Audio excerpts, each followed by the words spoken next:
बच्चे कुछ बच्चों का डिमांड था कि सर हमको कनेक्टिंग बॉडी का लेक्चर बना के दीजिए। तो आपके लिए एक बहुत ही ज़बरदस्त कंसेप्ट लेकर आए हैं कनेक्टिंग बॉडी का, जो सिंगल इंक्लाइंड प्लेन पर किसी पुल्ली से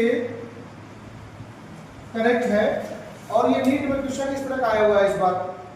तो देखिए, दो बॉडी किसी रस्सी से लपेटी गई है। इसका एक सिरा m1 मास और दूसरा सिरा m2 मास से कनेक्ट किया गया है। ठीक है, एक ही रस्सी से लपेटी गई है। इसका m1G नीचे और इस रस्सी का टेंशन फोर्स इसके अपोजिट डायरेक्शन में, और ये m2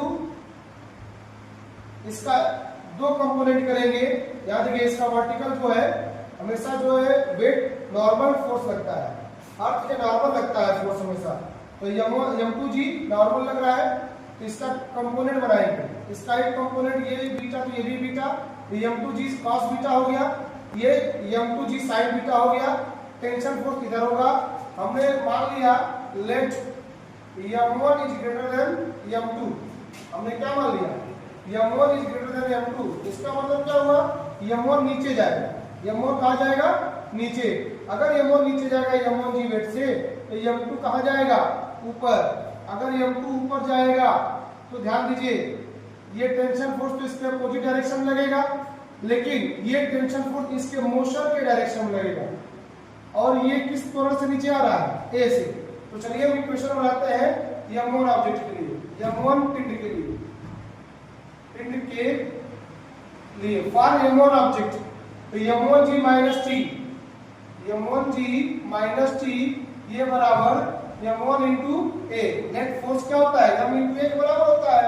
तो नेट फोर्स इस पर कितना काम कर रहा है? ये प्लस होगा क्योंकि नीचे का कर रहा है, ये माइनस होगा। m1G माइनस टी ये बराबर m1 इंटू ए। समीकरण 1 ले लीजिए। m2 पिंड के लिए देखिए, m2 पिंड के लिए याद रखिए, m2 पिंड के लिए ये कहां जा रहा है? ऊपर। ये नेगेटिव होगा, ये पॉजिटिव होगा। Minus m2G sign beta plus T ये बराबर m2 इंटू ए। समीकरण 2 हो गया। समीकरण 1 और 2 को हल करिए। समीकरण 1 धन समीकरण 2 सॉल्व करिए। लिखिए m1G माइनस टी ये बराबर m1 इंटू ए, और दूसरा हो जाएगा minus m2G sign beta plus T ये बराबर m2 इंटू ए। जोड़ दीजिए, कैंसिल हो गया।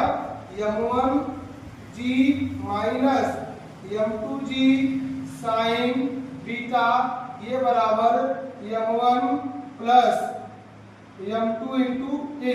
यही हमको फाइंड करना है। तो ये हो जाएगा a बराबर m1G, अब इसमें से G कॉमन हो जाएगा बेटा, m1 minus m2 sign beta into G अपान m1 प्लस m2। ये इस सिस्टम का एक्सेलरेशन हो गया, यानी इतने एक्सेलरेशन से ये पिंड नीचे जाएंगे। अब हम इसमें कितना टेंशन फोर्स काम कर रहा है वो फाइंड कर लेते हैं। अब बच्चे ये एक्सेलरेशन हमने फाइंड कर लिया है। अब हम क्या करेंगे? इस a की वैल्यू को किसी एक समीकरण में रखकर सॉल्व करेंगे। चलिए रखते हैं m1G माइनस टी ये बराबर m1 इंटू ए। ए की वैल्यू ये है m1G minus m2G sign beta बटे m1 प्लस m2। अब हम क्या करते हैं? इसको अंदर गुणा कर लेते हैं। m1G माइनस टी ये बराबर m1 square G minus m2G sign beta बटे m1 प्लस m2। अब इस पूरे को उठा कर इधर भेज देते हैं, इसको उधर भेज देते हैं। m1G अब ये जब इधर जाएगा तो माइनस ये हो जाएगा m1 square G minus m2G sign beta बटे m1 प्लस m2 ये बराबर क्या जाएगा? ठीक। अब देखिए, इसका डिनोमिनेटर 1 है, इसका गुणा इसमें करिए, m1 गुणे m1 m1 square g plus m1 m2 g, अब ब्रैकेट तोड़ दीजिए, plus minus m1 square g minus plus m1 m2 g sign beta बटे m1 प्लस m2, ये बराबर हो जाएगा t। अब ये देखिए ये चीज और ये चीज क्या हो गया, कैंसिल। अब हमारे पास क्या बचा, m1 m2g plus m1 m2g sign beta बटे m1 प्लस m2, ये बराबर t।